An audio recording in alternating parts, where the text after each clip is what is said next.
오늘도 하나님의 말씀을 사모하시고 은혜의 자리로 나오신 여러분 모두에게 하나님의 은총과 크신 사랑이 함께 하시기를 기도합니다. 우리가 주여 이제 회복하소서라는 주제로 하나님의 말씀을 받으며 회복의 주제의 말씀을 들은 지 벌써 이제 5월의 마지막 주가 되었습니다. 특별히 이번 5월은 가정의 달을 맞이해서 한 달 동안 우리 가정 안에서 어떤 회복이 필요한지 우리가 하나님의 말씀을 통해 우리의 가정을 돌아보는 시간을 가졌습니다. 사회적으로도 그런 것 같습니다. 작년부터 올해까지 이어지고 있는 코로나로 인해서 이 가정에 대한 생각들, 또 가정의 의미에 대해서 우리가 많은 생각들을 할 수 있는 시간이었던 것 같습니다. 코로나 때문에 사회활동과 경제활동을 멈추게 되면서 우리의 가정이 경제적인 위기를 겪게 되었고 가정 안에 많은 힘든 상황 속에 처해지는 문제들도 우리가 직면하고 있습니다. 뿐만 아니라 지금 현재 학교나 아니면 유치원들이 폐쇄됐던, 지금은 많이 오픈되었지만 폐쇄되는 문제로 인해서 가정 안에 자녀들을 돌보는 가장 기초적이고 기본적인 문제가 해결되지 않아 자녀의 돌봄 문제가 사회적인 이슈로도 대두되고 있습니다. 그리고 아이들과 부모님들이 함께하는 시간이 점차 늘면서 행복할 줄 알았지만 가족이 함께하는 시간이 늘면 늘수록 가정 안에서 갈등과 다툼도 더 늘어나고 있는 그럼 여러 가지 문제를 우리가 직면하고 있습니다. 근데 사실 이런 문제들이 이게 코로나 때문에 생겨난 새로운 문제들이 아닌 것이 더 큰 문제입니다. 코로나로 인해서 이런 가정 안의 여러 가지 문제들과 가정 안에 부족한 문제들이 수면 위로 올라오고 있지만 이 문제들은 사실 코로나 이전부터 있었던 문제들이고 코로나로 인해서 밝혀지기 시작한 문제라는 것이죠. 코로나 이전에도 여전히 우리 가정 안에 이런 갈등과 다툼이 여전했기 때문입니다. 뿐만 아니죠. 요즘 들어 연일 뉴스에서 보도되고 있는 가정 안의 큰 문제는 바로 폭력의 문제입니다. 아동학대뿐만 아니라 가정 안의 폭력 문제로 인해서 정말 가정이 가장 행복하고 안정된 공간이 되어야 하는데 가장 무서운 공간으로 변하고 있는 것도 사실 심각한 문제일 것입니다. 우리가 겪고 있는 여러 사람들과 그 관계에서 다가오는 문제들은 또 어떨까요? 사실 여러 지인들이나 회사 동료, 사람들과 만나는 일들에서 스트레스를 받지만 관계에 있어서 가장 힘들고 우리를 스트레스 받게 하는 것은 가장 소중한 가족들 안에서 발생합니다.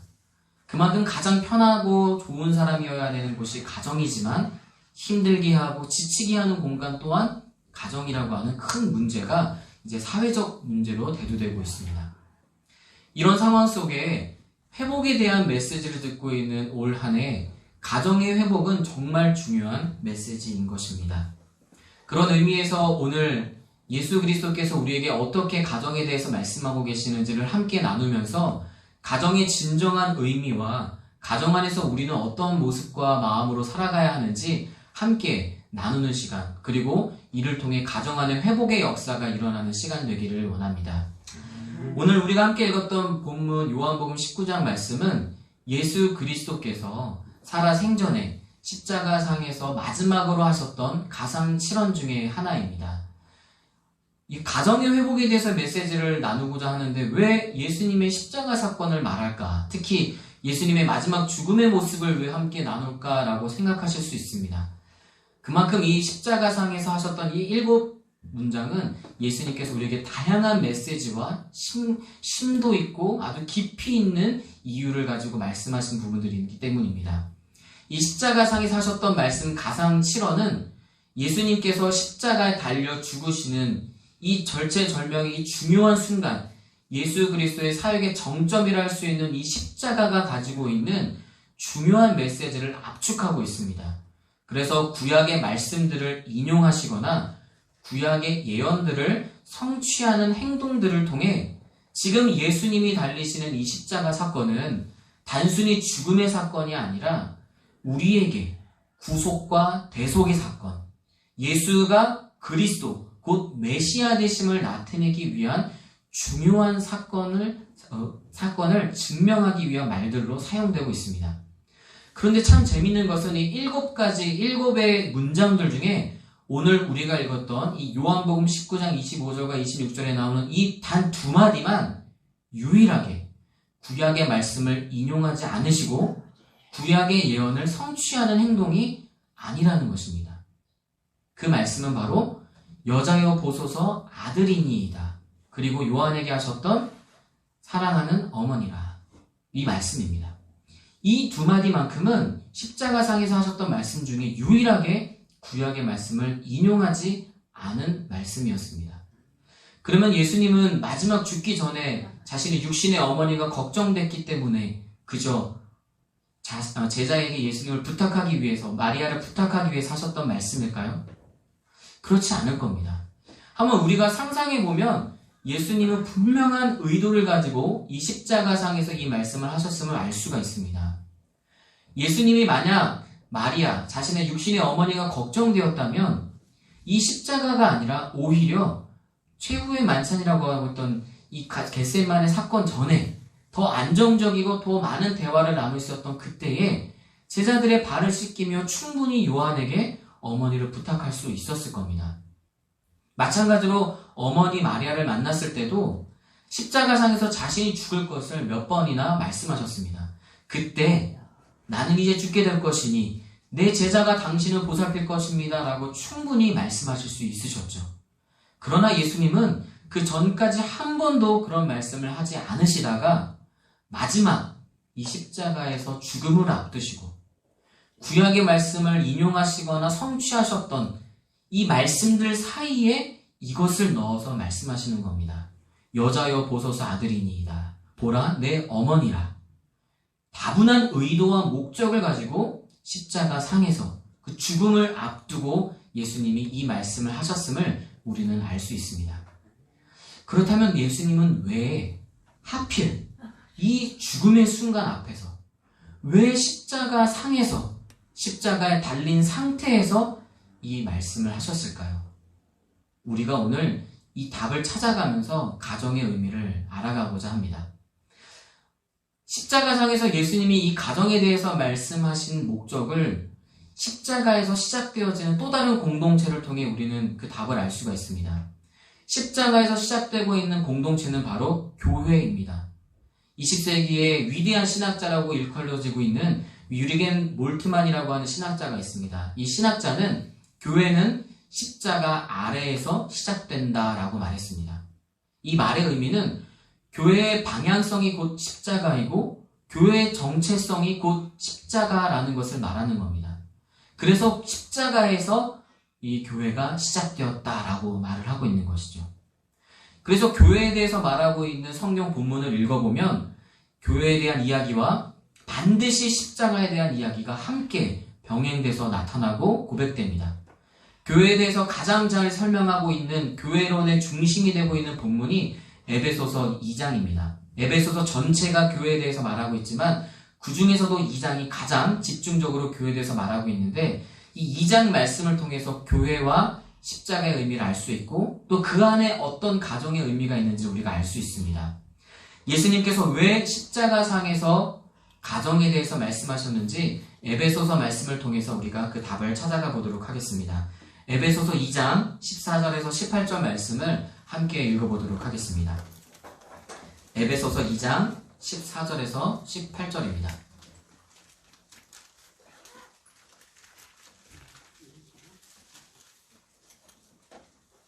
다 찾으셨으면 우리 한 목소리로 함께 읽어보도록 하겠습니다. 읽겠습니다. 시작.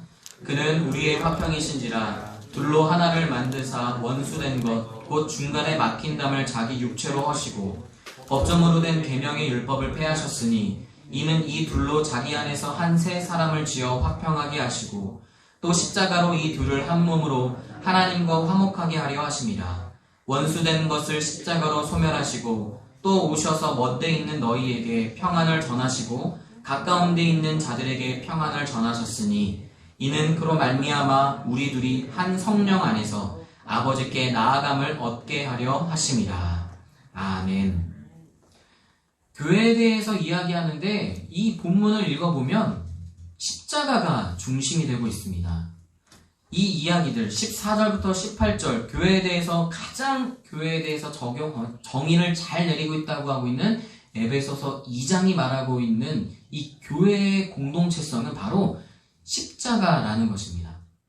사도 바울이 이 말씀을 했던 이유는 에베소 교회가 직면하고 있었던 위기 때문입니다. 에베소 교회가 당시 직면했던 큰 위기는 교회가 둘로 나뉘어져 있었다는 겁니다. 한 공동체는 유대인들, 그러니까 헬라 지역으로 흩어져서 에베소에서 살게 되었던 유대 디아스포라 사람들이었고, 또 하나의 공동체는 그 지역에서 원래 살았던 헬라 사람들입니다. 이방인들과 유대인들이 하나의 공동체를 이루었지만 그들이 갈등하기 시작하는 문제가 에베소 교회가 직면한 문제였습니다. 그들이 예수님을 믿었고 하나님을 한 분으로 고백하고 있었지만 여전히 그들은 살아온 환경이 달랐고 그들이 가지고 있었던 가치관이 달랐고 그들이 자라왔던 토양이 달랐기 때문에 뭉치지 못하고 연합하지 못하고 끊임없이 갈등과 다툼이 일어났던 것이죠. 마치 우리 가정과 같지 않습니까? 우리 가정도 사랑하기 때문에 하나의 가정을 이루었지만 서로 살아왔던 환경이 전혀 다른 두 사람이 만나게 되니 다툼을 일으키게 되고 대화가 통하지 않게 되고 가정 안에 여러 가지 문화 충돌이 일어나면서 어려움을 겪게 되는, 하나 되지 못하고 연합하지 못하는 문제가 직면하고 있습니다. 에베소 교회도 똑같은 문제에 직면하고 있었던 것이죠. 바로 그때 사도 바울이 에베소 교회를 향해 편지를 쓰며 하고 있는 말이 에베소서 2장입니다. 사도 바울이 메시지 가운데 전하고 있는 답은 무엇입니까? 둘로 나뉘었던 것을 다시 하나 되게 하는 것이 무엇이냐? 바로 우리의 예수 그리스도이시다. 우리가 언어가 다르고 문화가 다르고 율법이 다르고 계명이 다르고 살아왔던 사회가 다르고 경제적인 위치와 신분이 달라도 다시 하나 될 수 있는 이유, 우리가 하나의 공동체로서 연합할 수 있는 유일한 이유는 바로 우리를 화목하게 하시는 예수 그리스도의 십자가의 은혜가 있기 때문이다. 사도 바울이 고백하는 것입니다. 어떠한 이유가 필요하지 않습니다. 사회적인 신분이 달라도 문화가 달라도 하나 될 수 있는 유일한 이유는 하나님이 우리의 아버지이시기 때문입니다. 그래서 오늘 사도 바울은 에베소서 2장에서 고백하는 것처럼 둘로 나뉘었던 것들을 다시 하나 되게 하는 것은 화목하게 하는 예수 그리스도의 십자가라. 그렇게 믿음으로 고백하고 있는 것입니다. 십자가의 사건이 무엇입니까? 바로 화목하게 하는 예수 그리스도의 구속의 사건입니다. 죄로 인하여 우리가 하나님 앞에 분리되고 하나님과 완전히 떨어져 둘이 되었습니다. 그런 하나님과 우리를 다시 연결하게 한 것, 둘로 나뉘었던 것을 다시 하나 되게 했던 이 연결고리가 바로 십자가입니다. 이 십자가가 하나님과 우리를 화목하게 하고 연합하게 만들었습니다. 사도 바울은 우리가 그것을 잊지 않는다면 교회가 아무리 많은 것들로 나뉘어져 있어도 하나님과 우리를 연합시키셨듯이 사람과 사람도 연합시키는 것은 결국 십자가의 은혜라는 것을 잊지 말아라. 너희는 하나님과 화목되었듯이 이웃과 화목해야 될 하나의 공동체다라고 말하고 있는 것입니다. 마찬가지입니다. 우리 가정이 여러 가지로 깨어지고 여러 가지 이유로 무너지고 있는 이 상황 가운데, 그리고 또 결혼을 앞두고 있는 우리 청년들이 잊지 말아야 하는 한 가지는 가정을 이루는 가장 기초, 그 가장 기본의 반석은 서로 사랑하는 마음도 있어야 하지만 그것보다 더 중요한 것은 십자가의 은혜라는 것입니다. 두 사람이 만나 아무리 사랑을 하여도 시간이 지나면 충돌이 일어나고 서로의 다름으로 인하여 다툼이 일어날 수밖에 없습니다. 우리나라를 대표하는 지성인이라고 하는 이어령 씨가 있습니다. 이어령 씨가 쓴 유명한 자신이 어떻게 회심하게 됐는지 회고록을 쓴 지성에서 영성으로라는 책을 읽어보면 인간의 사랑에 대해서 이렇게 표현합니다. 인간이 사랑을 하게 되면 몸에서 분비되지 않던 호르몬이 막 분비가 된다고 합니다. 그래서 이 호르몬 분비로 인해서 정상적인 판단을 할 수 없는 상태에 빠진 게 과학적으로는 사랑이라고 말하는데, 이 호르몬이 정상적으로 비정상적으로 분비되는 기간이 평균적으로 3개월이라고 합니다. 그러니까 눈에 콩깍지가 낀 뜨겁게 사랑하는 시간이 수명이 3개월밖에 안 된다는 거죠. 3개월 동안 사랑에 빠져가지고 눈에 콩깍지가 끼어 연애도 하고 결혼도 합니다. 그런데 문제는 무엇이냐면 3개월이 지나서 호르몬이 정상 분비가 되기 시작하면 이제 이 사람이 이성적 판단을 하기 시작합니다. 그 전이 오히려 비정상적, 비이성적 판단을 하던 상태인 거죠. 정상적 상태가 되기 시작하니까 이제 서로 상대방을 판단하기 시작합니다. 내 기준과 나의 이성을 가지고 내가 살아왔던 문화와 토양을 가지고 상대방을 이제 보기 시작하는 거죠. 콩깍지가 끼어서 보지 못했던 것들이 보이기 시작하는 겁니다. 근데 여러분, 재밌는 것은 3개월 동안 사랑에 빠져 있을 때도 우리 상대방들은 똑같이 행동했습니다. 내 마음을 불편하게 했었던 그런 행동들이 없던 게 아니라 내가 보지를 못했던 것 뿐이죠. 3개월이 지나자 보이기 시작하고 다툼이 시작됩니다. 살아왔던 환경이 다르니 다툼이 어떻게 일어나지 않겠습니까? 일어날 수밖에 없습니다. 이것을 잘 보여주는 하나의 사건이 예전 뉴스에 나왔던 사건인데요. 한 부부가 결혼을 하고 신혼여행을 갔습니다. 그리고 신혼여행을 끝내고 돌아오자마자 이혼을 했습니다. 이혼 사유가 무엇이었냐면, 신혼에서 첫날 밤을 보내고 다음날 씻으려고 화장실에 갔더니 이제 남자가 이를 닦으려고 봤더니 치약이 앞쪽부터 짜져 있었답니다. 뒤쪽부터 짜져 있고 앞쪽부터 짜져 있자 이제 아내를 불러서 치약을 뒤쪽부터 짜야 절약할 수 있으니 뒤쪽부터 짜야 된다라고 말을 했답니다. 그러자 여자는 그게 무슨 상관이냐, 앞쪽부터 짜고 나중에 뒤에서부터 쭉 긁어서 쓰면 되지 않냐. 그러자 이제 조금씩 다툼이 커지기 시작하면서 서로 이제 가정 교육을 들먹이기 시작했답니다. 어떻게 배워먹었길래 그렇게까지 갔느냐. 이 다툼이 결국 이혼까지 가게 됐다고 합니다. 이 치약이 중요한 게 아니죠. 우리 다툼의 원인이 바로 나라고 하는 사람이 상대방을 판단하기 시작하자 다툼이 일어났다는 겁니다. 그 다툼에 사랑이 없었을까요? 인간의 그 사랑이라고 하는 감정이 없었을까요? 있었으나 그 갈등을 이기지를 못한 겁니다. 그래서 여러분, 가정을 이루는데 사랑은 기초이지만 사랑만으로는 불가능합니다. 저보다 더 오랜 시간 가정을 지속하고 있는 여러분들 더 잘하실 겁니다. 사랑이라고 하는 인간의 감정으로 가정이 오래 지속되는 건 기적에 가깝습니다. 불가능합니다. 이것이 비단 부부만의 관계일까요? 우리 자녀들은 어떻습니까? 우리 부모님들은 어떻습니까? 하나님의 사랑, 그 아가페의 사랑을 어머니의 사랑에 비유한다고 하는데, 어머니의 사랑으로 자녀들을 아무리 돌본다 한들 우리 자녀들을 무조건요? 아이를 사랑할 수 있지만 시간이 지나면 지날수록, 아이가 성장하면 성장할수록 받아들이고 용납하기 힘든 것이 자녀들입니다. 원수가 되기도 합니다. 우리 자녀들은 어떻습니까? 부모님의 사랑, 그 놀라운 사랑이라고 말은 하지만 부모님을 정말로 사랑해서 극진한 효도를 하고 공경합니까? 아니지 않습니까? 인간의 감정, 그 사랑이라고 하는 감정은 한계가 있습니다. 유한합니다. 그래서 그 사랑에 의지한 가정은 식을 수밖에 없고 무너질 수밖에 없고 깨어질 수밖에 없습니다. 그래서 오늘 하나님께서 주시는 말씀은 가정의 기초는 십자가에 있다라는 것입니다. 예수 그리스도께서 그래서 십자가상에 달리신 그 십자가에서 고통당하고 있는 그 모습 그대로 새로운 가정을 십자가에서 시작하고 계시는 겁니다. 편한 시간에 말씀하실 수 있었으나 십자가상에 달려 피를 흘리는 모습으로 어머니에게, 사랑하는 어머니에게 여자여 보소서 아들이니이다 하며 새로운 가정을 만들어주시고, 또 제자에게는 자신의 사랑하는 어머니를 맡기며 보라 내 어머니라, 새로운 가정을 만드는 그 시간이 바로 십자가였다는 겁니다. 그렇습니다. 부부가 하나 되는 것, 자녀를 낳아 기르는 것, 부모님을 공경하며 효도하는 이 모든 그 기초와 그 연결고리에는 십자가가 있어야 합니다. 에베소서 2장이 말씀하시는 것처럼 둘로 나뉘은 것을 다시 하나 되게 하는 것은 오직 십자가뿐입니다.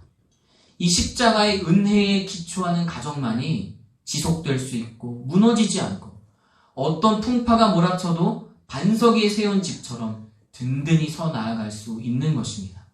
그러니 믿음의 가정을 반드시 세우셔야 할 것입니다. 또한 이 십자가상에서 예수님께서 가정을 새롭게 시작하신 이유가 있습니다.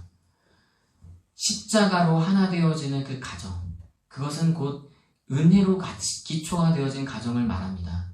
이 은혜가 기초가 된다는 것의 의미가 무엇일까요?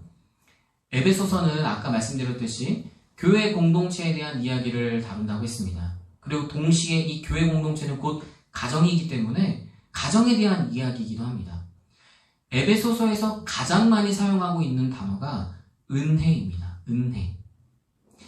교회에 대해서 이야기하면서 왜 은혜를 말할까? 앞서 지금까지 얘기했듯이 은혜만이 우리를 하나 되게 하기 때문입니다. 그렇다면 이 은혜의 진정한 의미를 우리가 깨달아야 우리의 가정을 은혜에 기초한 가정으로 만들 수 있을 겁니다. 은혜란 무엇일까? 은혜란 말씀하고 있는 에베소서 2장 8절을 보면 은혜는 곧 하나님이 주신 이 은혜는 너희에게서 나는 것이 아니라 하나님께서 너에게 주는 선물이라 말하고 있습니다. 너희에게서 나는 것이 아니라 선물이라는 것은 너희는 받을 자격이 되지 않지만 하나님께서 값없이 그저 호의로 주신다라는 의미가 있죠. 이 말을 더 깊이 파고 들어가면 하나님께서 보실 때 우리는 용납하고 받아들일 수 있는 대상이 아니라는 겁니다. 죄인이기에 우리는 자격도 없고 하나님이 우리를 용납하실 필요도 없는 존재였다는 것이죠. 그런데 하나님께서 우리를 용납하사 받아주시는 것, 하나님의 자녀로 받아 용납해 주시는 것, 그것이 곧 은혜다라고 사도 바울이 정의하는 겁니다. 우리가 하나님께 그렇게 용납받았으니 자격이 되지 않고 받아들일 수도 없는 우리를 하나님이 먼저 용납하셨으니 너희도 서로 용납하라. 받아들일 수 없는 문제들, 이해가 되지 않는 문제들, 내 상식과 기준으로는 이해가 되지 않는 모습들을 가지고 있는 대상이 있어도 용납하는 것. 그것이 은혜에 기초한 교회 공동체. 그것이 은혜에 기초한 가정이라는 것입니다. 서로를 용납하는 것. 그것이 곧 은혜로 시작하고 십자가로 시작하는 가정입니다. 용납하는 것이 여러분 얼마나 어렵습니까? 용납이라는 건 정말 너무너무 어려운 것입니다. 지금까지 내가 살아온 기준과 가치관이 있는데 그것과 전혀 다른 생활과 패턴과 문화와 언어를 내가 용납하고 그대로 인정해주는 것 얼마나 어렵습니까? 나 자신을 포기하고 버리는 것인데 그것이 쉽겠습니까? 어렵습니다. 사랑의 감정이 뜨겁게 불타오른다고 하는 3개월 동안은 될지 몰라도 그 이후엔 되지 않습니다. 그러니 결혼 생활이 지옥이다. 자녀 육아가 지옥이다. 이렇게 말하는 것입니다. 여러분, 그렇기 때문에 용납받은 자, 나는 용납받은 자라고 하는 그 믿음의 고백이 기초되어질 때 상대를 용납할 수 있습니다. 내 아내를, 내 남편을, 자녀를, 부모를 용납할 수 있습니다. 우리의 마음으로, 우리의 이성으로, 우리의 감정으로는 불가능하나 은혜가 이것을 가능하게 하는 것입니다. 은혜 자체가 기적이기 때문이죠. 사랑하는 성도 여러분, 그러니 십자가에서 가정이 시작되어야 됩니다. 용납이 서로 일어나야 합니다. 하지만 여러분, 한 가지 잊지 말아야 할 것은 용납하라 해서 상대방을 무조건적으로 우리가 사랑으로 섬겨야 된다는 것은 맞지만 내 잘못조차 없어지도록 그저 나를 상대가 받아주기를, 용납해주기를 요구하라는 것이 아닙니다. 용납이라는 것은 하나님이 나를 용납하셨듯이 내가 상대를 용납하는 겁니다. 나를 용납해주기를 요구해서는 안 됩니다.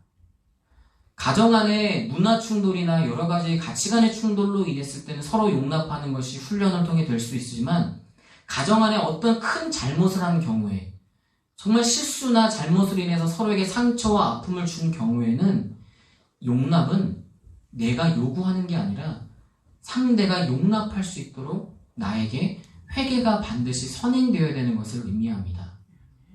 하나님께서 우리를 용납하실 때도 마찬가지입니다. 하나님께서 우리를 무조건적으로 용납하시지만 하나님께서 우리에게 한 가지 요구하시는 것이 무엇입니까? 회개입니다. 아멘. 우리가 지금 주여 이제 회복하소서라는 주제로 2021년 올해 한 해 동안 계속해서 회복에 대해서 말하고 있지만 5개월 동안 이 회복의 주제를 말하는 동안 3개월이 넘도록 회개의 메시지를 들었던 것도 마찬가지입니다. 회개가 선행될 때 은혜가 있고 용납이 있는 것입니다. 회개가 없는 용납은 가정 안에서 불가능합니다. 하나님은 가해자를 위한 하나님이시기도 하지만 오히려 더 집중하는 건 피해자를 위한 하나님입니다. 하나님께서 용서하라, 70번 7번도 용서하라 이런 메시지 때문에 우리가 하나님을 오해하는 경우가 많습니다. 하나님은 무조건적으로 용서해 주기를 바라는 마치 가해자의 판인 것처럼 느껴지지만 아닙니다. 성경을 읽어보면 반드시 잘못한 것이 있으면 회개하라, 해가 지기 전에 용서를 구하라, 화목해라, 잘못한 것이 있으면 찾아와 회개하라, 너가 잘못한 것이 있으면 배상하라. 하나님과의 관계로 회개한 것으로 끝내지 말고 이웃에게 반드시 용서를 구하고 배상하라. 이것이 오히려 성경에 더 많은 비유를 차지합니다. 마찬가지입니다. 가정 안에서 아내에게 잘못한 것이 있고 자녀에게 잘못한 것이 있고 남편에게 부모에게 잘못한 것이 있으면 반드시 회개가 있어야 됩니다. 하나님에게 회개를 하듯 우리 가족에게 반드시 용서를 구하는 회개의 과정과 그것을 용납해주는 용서의 과정이 가정 안에 있을 때 진정한 십자가에서 시작되는 가정이 기초될 수 있습니다. 이러한 과정 없이 그저 용납해주기만을 바라는 것은 하나님이 말씀하시는 은혜가 아닙니다. 그러니 여러분 용기 내셔야 됩니다. 내가 아버지로서 자녀들에게 용서받지 못한 행동을 하셨다면 자녀에게 용서를 구하셔야 됩니다. 내가 아내로서 또 남편으로서 배우자에게 용서받지 못한 과오가 있습니까? 늦지 않았습니다. 지금이라도 나의 잘못을 시인하고 용서를 구하셔야 됩니다. 자녀들도 마찬가지입니다. 부모는 무조건적으로 희생하는 사람이 아닙니다. 부모님에게 잘못한 것이 있으면 용서를 구하고 잘못했습니다. 회개하셔야 됩니다. 그럴 때 우리의 배우자가, 우리의 자녀가, 우리의 부모님들이 우리를 용납할 수 있게 됩니다. 회개와 용납이라는 이 과정을 겪을 때 진정한 십자가에서 시작되는 가정이 될 수 있습니다. 그래서 예수 그리스도께서는 회개와 용서의 사건이 일어나는 십자가 상에서 새로운 가정을 시작하고 계시는 것입니다. 여러분 한번 상상의 나래를 펼쳐보십시오. 예수님이 십자가상에 달리신 모습을 떠올려 보십시오. 가시 면류관을 쓰셔서 얼굴에 피가 흐르고 계시고 창에 찔려서 온몸에 물과 피를 쏟아 기력이 쇠한 상태에서 마지막으로 그 죽음을 앞두고 힘겨운 한숨을 내뱉으며 어머니 마리아를 바라보며 예수님이 말씀하십니다. 여자여 보소서 아들이니이다. 그리고 고개를 돌려 요한에게 힘겹게 말씀하십니다. 보라 내 어머니라. 그렇게 십자가에서 가정이 새롭게 시작됐을 때 요한은 마리아를 볼 때 어머니 마리아로만 보일까요? 예수님의 모습과 함께 어머니가 떠오를 겁니다. 마리아도 마찬가지겠죠. 그래서 예수님은 우리에게 십자가상에서 마지막 메시지 그 7마디 중에 하나를 할애하며 가정을 십자가에서 새롭게 시작하시는 겁니다. 서로를 바라볼 때 피 흘려 죽기까지 하시며 우리를 용서하시고 용납하신 예수님의 모습 그 너머로 상대를 보라는 것입니다. 배우자를 볼 때 예수님의 모습 그 너머로 보셔야 하고 자녀를 볼 때도 자녀 자체를 보는 것이 아니라 예수님을 통해 자녀를 바라보아야 하는 것입니다. 진정한 가정은 그래서 십자가에서 시작되는 것입니다. 마지막으로 예수님께서 왜 십자가상에서 이 가정을 시작하셨을까? 새로운 가정을 왜 이 십자가상에서 우리에게 말씀하셨을까? 그것은 가정이 유지되는 방법, 그리고 서로를 대하는 태도를 보여주시기 위함입니다. 그것은 곧 십자가, 섬김이라는 것입니다. 여러분, 가정이 유지됨에 있어서 섬김은 너무나도 중요합니다. 왜냐하면 예수 그리스도의 섬김을 통해 우리에게 용서와 용납이 주어지고 교회 공동체가 시작되었듯 가정은 예수 그리스도의 섬김을 통해 용서와 용납으로 시작되었고 섬김의 방식으로 서로를 대해야 합니다. 하지만 여러분, 우리가 섬김을 많이 오해하기 때문에 진정한 섬김의 가정이 되지 못하고 있습니다. 섬김을 곧 봉사라고 생각하기 때문이죠. 봉사와 섬김은 비슷한 형태로 실천되고 행동되지만 그것을 행동하게 하는 원인과 이유가 다릅니다. 봉사는 책임지심 혹은 인지상정의 마음으로 봉사합니다. 말 그대로 사람의 마음을 사랑하기 때문인 것이죠. 하지만 인간의 사랑은 한계가 있다고 분명히 말씀드렸습니다. 그 한계를 가진 사랑의 마음으로 배우자를 위해 봉사한다? 자녀들을 위해 봉사한다? 여러분, 불가능합니다. 그것이 3개월, 1년, 3년, 10년 유지될지 몰라도 절대 영원할 수가 없습니다. 인간의 마음이 얼마나 연약합니까? 여러분 잘 아시다시피 제가 결혼을 하고 이제 아이를 낳아서 출산하고 제가 유학 준비를 하던 중에 코로나로 인해서 모든 계획이 멈추면서 지금 학업과 육아에 전념하고 있습니다. 그런데 아무리 제 아들이 사랑스럽고 이 아이가 아무리 귀해도 인간의 마음은 한계가 있습니다. 제가 이 아이를 위해서 봉사하고 헌신해야지 매일 기도해도 아무리 기도해도 이 아이가 잘 때가 제일 예쁩니다. 아무리 그래도 얘가 칭얼거리고 새벽에 깨면 짜증납니다. 화납니다. 이게 인간의 마음입니다. 그런데 그 마음이 아직 1년도 되지 않았는데 이 정도인데 점차 이 아이가 커가기 시작하면 지금처럼 제가 사랑할 수 있을까요? 불가능합니다. 부모가 자녀를 사랑하는 그 당연한 것조차도 한계가 있습니다. 그렇기 때문에 오늘 예수 그리스도께서는 이 사랑을 기초로 하는 봉사가 아니라 은혜를 기초로 하는 섬김이 가정 안에 필요하다라고 말씀하시는 겁니다. 여러분, 그래서 이 섬김이라는 것과 봉사는 전혀 다릅니다. 내가 가정 안에서 열심히 집안일을 하는 게 섬김이 결코 아닙니다. 섬김이라는 것은 예수님의 십자가입니다. 섬김이라는 것은 나를 부인하여 상대방을 위해서 기꺼이 나를 부인할 수 있는 것, 그것이 섬김입니다. 예수 그리스도께서 우리 제자들을 부르실 때 무엇이라 말씀하셨습니까? 누구든지 나를 따라오려거든 자기를 부인하고 자기 십자가를 지고 나를 따르라, 주님 말씀하셨습니다. 교회가 이 십자가를 기초하듯이 서로를 대할 때 나를 부인하며 십자가로 교회를 세우듯 가정도 나를 부인하는 것이 가장 먼저고 그것이 섬김의 시작입니다. 나를 부인한다는 것은 상대방을 인정하는 것입니다. 용납하는 것과 일맥상통하는 것이죠. 나를 부인한다는 것은 내 주장, 내 의견, 내 문화, 내가 지금껏 살아왔던 나의 가치관을 부인하는 것이 반드시 필요합니다.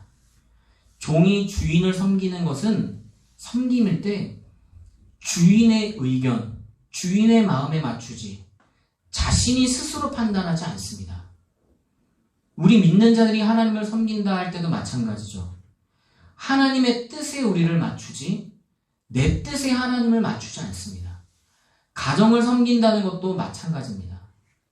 내가 원하는 답을 다 정하고 내가 원하는 방식으로 상대를 섬기는 것이 아니라 상대의 원하는 것에 나를 맞추는 것, 그것이 곧 십자가 은혜입니다. 섬김입니다. 그러니 여러분, 가정을 섬긴다는 것은 곧 십자가 짐 같은 어려운 일입니다. 마냥 행복하고 즐거운 게 아닙니다. 가정을 새로 시작한다, 청년들은 결혼을 준비한다, 그리고 이제 가정의 회복을 간절히 원하시는 분이 있다면 그것은 곧 십자가 지는 것처럼 사명감을 가지셔야 됩니다. 예수께서 십자가 지심과 같이 그 은혜와 섬김으로 우리를 구원하시고 교회의 공동체를 만드셨듯이 십자가를 지는 심정으로 가정을 지키셔야 됩니다. 내 의지로, 내 마음으로, 내 사랑으로 하는 것이 아니라 예수 그리스도의 십자가의 은혜로 가정을 지키는 것입니다.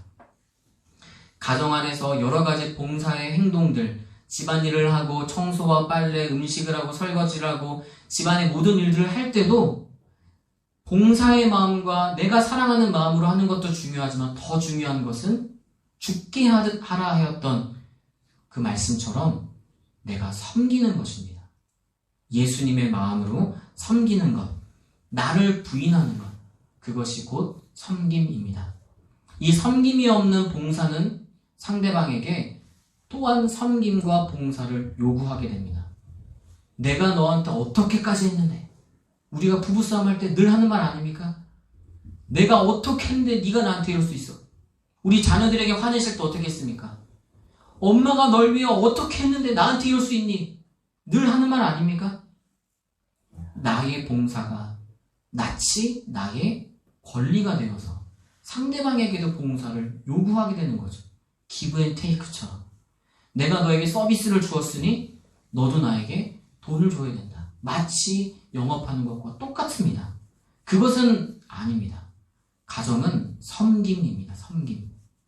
대가를 바라지 아니하고 상대방이 나를 섬기지 않는다 할지라도 종된 자의 자세로 나를 부인하며 상대방의 방식으로 그를 섬기는 것. 그것이 섬김인 것입니다. 쉽지 않습니다. 얼마나 어렵습니까? 그래서 다시 처음으로 돌아와 결국 십자가의 은혜가 우리 안에 충만할 때 이것이 가능해지는 것입니다. 사랑하는 성도 여러분, 코로나가 터지고 TV에 나오는 많은 지식인들이 이 교회 공동체에 대해서 오해를 하면 이렇게 말합니다. 하나님이 교회만 계시는가? 하나님이 꼭 거기에만 계시는가? 하나님은 어디에나 계시지 않는가? 모이는 것이 중요한 것이 아니라 마음이 중요하다 하면서 사회적 거리두기를 강조합니다. 물론 지금 시국에서 중요한 말입니다. 하지만 여러분 속지 마십시오. 성경에서 분명히 뭐라 했습니까? 모이기를 패하는 어떤 자들의 말에 속지 말라 그랬습니다. 가정의 중심에 십자가와 은혜가 있다는 것은 예배가 중심이 되는 가정이 되어야 됩니다. 함께 예배드리고 함께 이곳에서 하나님을 찬양하고 경배하고 기도하고 서로의 손을 잡고 중보하는 은혜가 서로에게 없다면 지금까지 얘기했던 자기 부인 용납 불가능합니다. 함께 예배해야 합니다. 코로나로 인해서 여러분 가정에서 예배드릴 수밖에 없는 현실이라 할지라도 일부 예배도 있지 않습니까? 시간을 바꿔서라도 가정이 함께 예배드리는 것은 너무나도 중요한 것입니다. 세상의 사람들, 지식인이라고 말하는 소위 그들의 말에 속지 마십시오. 하나님은 어디에나 계시지만 예배드릴 때만큼은 이곳에만 계십니다. 여러분 그것을 잊어서는 안 됩니다. 하나님께서 왜 구약에서도 끊임없이 어디에나 계시지만 1년에 3번 반드시 예루살렘으로 오라. 예배드릴 때만큼은 회당에서 너희 얼굴을 나에게 비추라 말씀하셨습니까? 이유가 있는 것입니다. 가정이 함께 준비하는 그 과정, 이동하는 수고, 예배드릴 때 서로의 손을 잡는 그 모든 시간 하나하나가 예배고 은혜고 그것이 가정을 세우는 가장 기초인 것입니다. 끝으로 여러분 십자가에서 시작되는 가정에 대해서 원론적이고 이론적이고 신학적인 이야기를 했습니다. 3가지 실천사항만 말씀드리면서 마무리하려고 합니다. 첫 번째 실천사항은 지금 말씀드렸던 것처럼 은혜에 기초되는 가정을 세우기 위해서 예배의 우선순위를 반드시 지키는 것입니다. 예배의 우선순위는 가정에서 드리는 예배를 말하지 않습니다. 나와서 예배 드리는 겁니다. 오는 수고, 함께하는 공동체, 서로의 손을 잡는 그 사랑이 반드시 가정을 지킵니다. 이 우선순위를 실천하십시오. 두 번째는 우리 남자분들에게 드리는 실천사항입니다. 남자분들의 사실 실천사항이 너무 중요합니다. 왜냐하면 사실 대부분이 교회는 여성분들이기 때문에 제가 남자를 욕하는 것이 아니라 가정이 무너지거나 가정이 깨어지는 대부분의 이유들, 거의 90%는 남자들의 잘못입니다. 우리 남자들이 잘못했다기보다 우리 남자들이 어떻게 가정 안에서 생활해야 되는지 모르기 때문이죠. 저도 남편이고 아버지입니다. 결혼을 할 때 남편으로 나는 어떻게 살아야 될까 생각해 보았습니다. 아이를 낳고 나는 아빠로서 어떻게 살아야 되지? 많이 생각했습니다. 그런데 떠오르는 어떤 이미지도 없고 어떤 롤모델이 될 만한 사람이 떠오르지 않았습니다. 제 육신의 아버지도 떠오르지 않았습니다.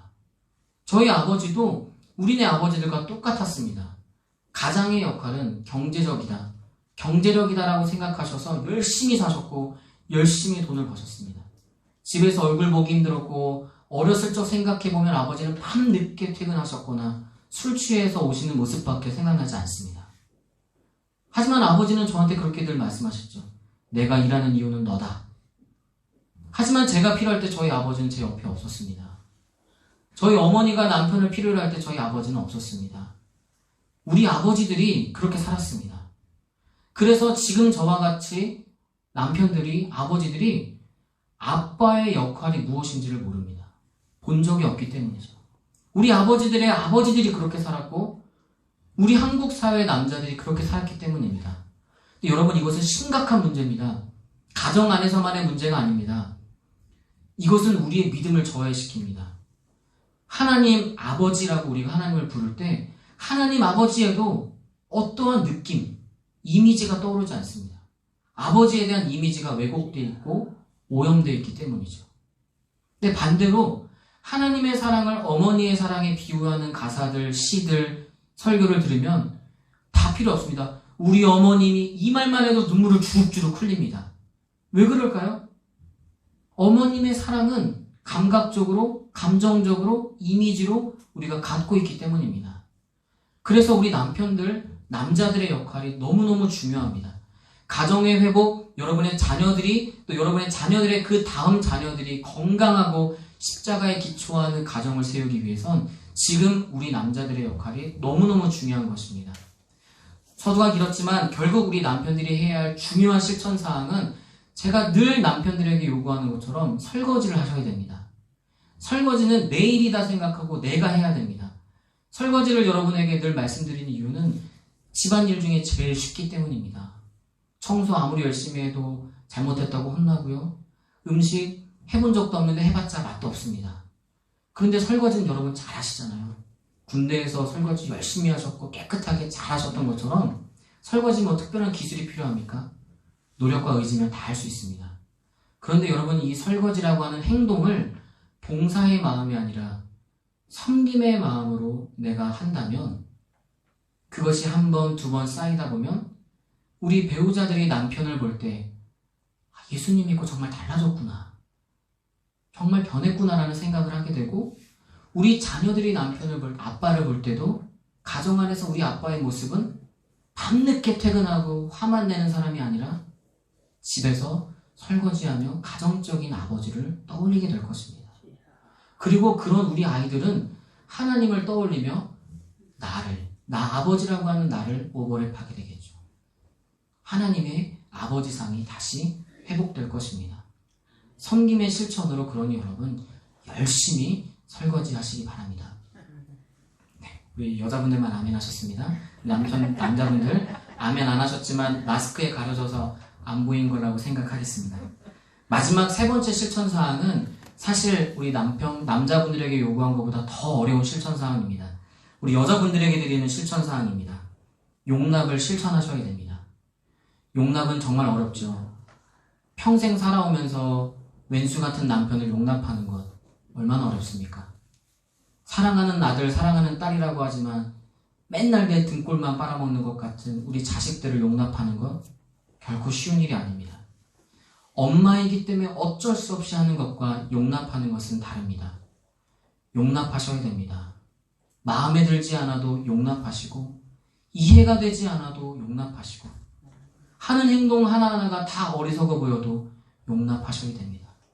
하나님이 우리를 용납하셨습니다. 여러분도 용납하십시오. 남편을 용납하시고 자녀를 용납하시고 부모님을 용납하시기 바랍니다.